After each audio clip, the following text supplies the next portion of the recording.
ઐતિહાસિક હવાઈ પિલ્લર મેદાનમાં કોઈ અજાણ્યા શખ્સો દ્વારા મૃત પશુઓ નાખવામાં આવતા ચોતરફ દુર્ગંધ ઉઠી રહી છે। અહીં અવારનવાર મૃત પશુઓ નખાતા હોવાથી લોકોમાં રોષ ફેલાયો છે।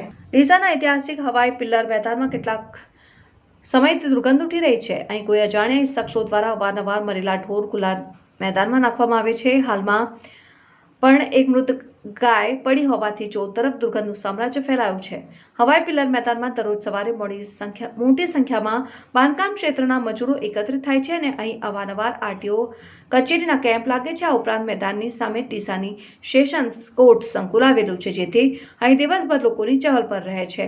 આ સિવાય મેદાનના બાજુના ભાગે ડીસા નગરપાલિકા સંચાલિત નાનાજી દેશમુખ બાગ આવેલો છે, જે પણ મોટી સંખ્યામાં લોકો પરિવાર સાથે બગીચામાં ફરવા જાય છે। જોકે છેલ્લા કેટલાક સમયથી ખુલ્લા મેદાનમાં મરેલા ઢોર પડેલા હોવાથી લોકોને તીવ્ર દુર્ગંધનો સામનો કરવો પડી રહ્યો છે, જેથી લોકોમાં પણ રોષ ફેલાઈ રહ્યો છે। આ અંગે મૃત ઢોર નાખનારાઓ સામે વોચ ગોઠવીને તાત્કાલિક પગલાં લેવાય તેવું નગરજનો ઈચ્છી રહ્યા છે।